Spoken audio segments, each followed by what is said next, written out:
close it. All right. See you in a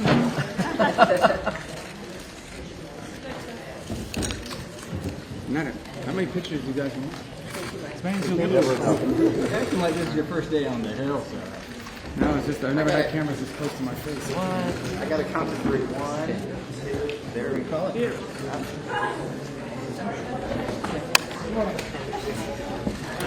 Slide that in. Thanks so much, Senator. Thanks, Senator. Thank you, Senator. All right, keep smiling. That's too close. Sorry.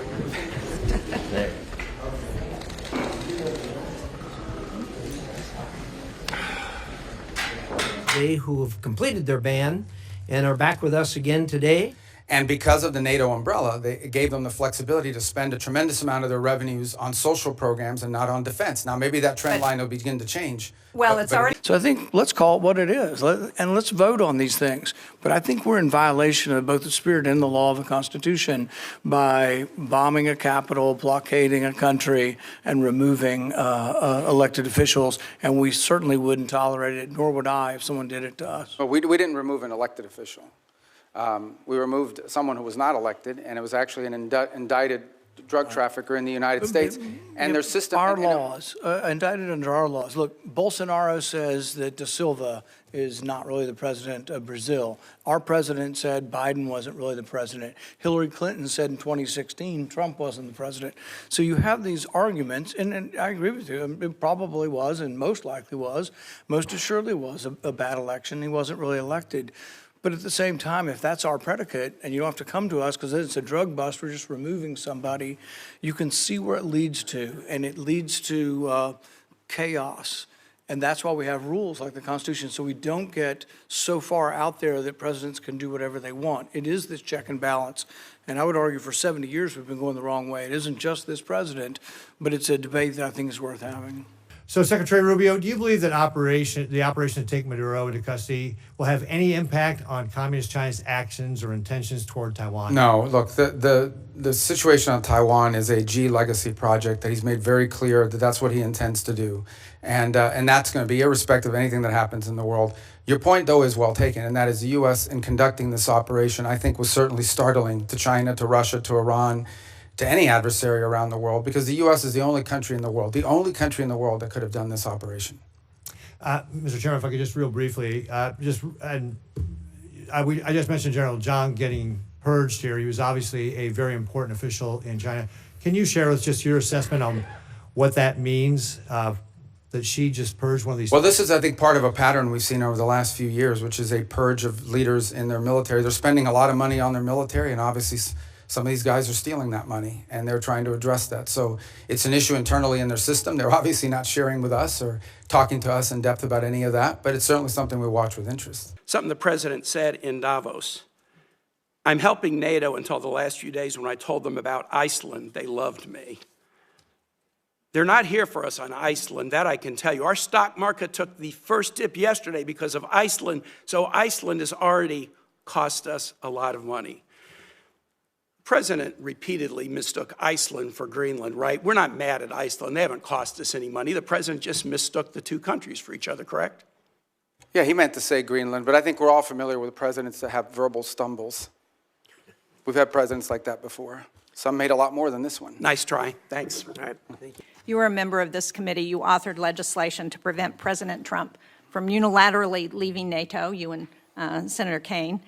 Do you still believe that the U.S. benefits from NATO? We do. I mean, the problem, but NATO needs to be reimagined as well in terms of the obligations. And this is not new to this president. Multiple presidents have complained about it. I agree. I think this president just complains about it louder than other presidents. Well, I'm just trying to be get a clear answer on where this administration stands relative to NATO, because it's been a very fuzzy message over the last year.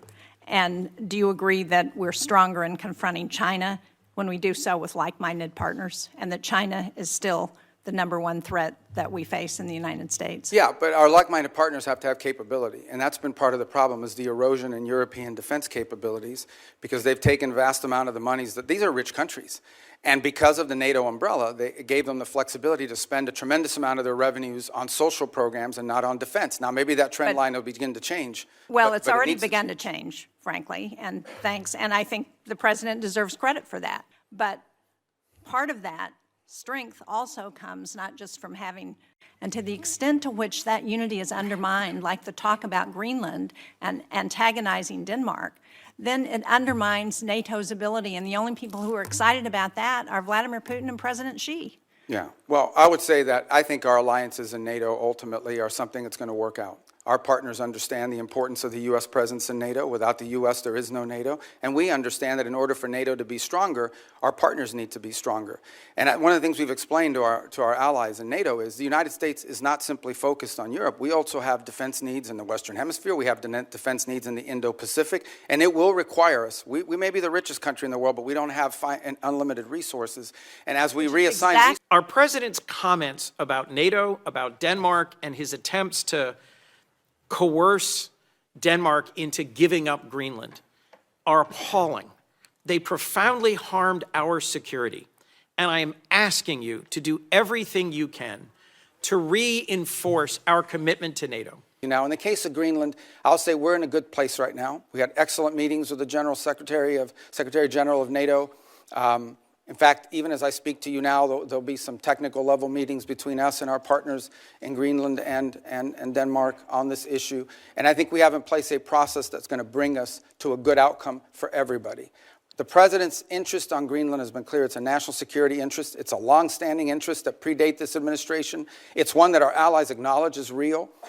I think we're going to get something positive done. We're going to begin that process in a very professional, straightforward way. It begins today, and it'll be a regular process. We're going to try to do it in a way that isn't like a media circus every time these conversations happen because we think that creates more flexibility on both sides to arrive at a positive outcome. And I think we're going to get there. And I thought it was noteworthy and important that despite your concerns, the president at his speech in Davos made very clear that the United States was not going to use force or military force in Greenland. So I think we're going to wind up in a good place. We got a little bit of work to do, but I think we're going to wind up in a good place. And I think you'll hear the same from our colleagues in Europe very shortly. I've submitted a written statement, but I'm not going to use it. I'm just going to talk to you guys for a few minutes. And all right, here we go. Suspend. You know the drill. Off to jail. That's a war crime. All right, here we go.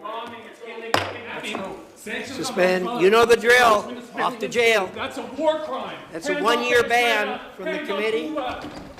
Anyone who is a persistent violator will be drill. Off to jail. That's a war crime. That's a one-year ban from the committee. Anyone who is a persistent violator will be banned for 3 years. So don't know whether... I've submitted a written statement, but I'm not going to use it. I'm just going to talk to you guys for a few minutes. And all right, here we go. Suspend. You know the drill. Off to jail. That's a war crime. Let me tell you, he's doing a fantastic job. But he's a tough cookie. I can tell you that he's a tough cookie. He's going to go down as the best Secretary of State we've ever had. You see what we're doing. Just today we solved a tremendous problem in conjunction with Syria. Saved many lives. 大家好，我是主播周玉琴。很多的朋友告诉我们，选择原版的太阳星全效克菲尔益生菌，它添加有羽衣甘蓝，健康再加分。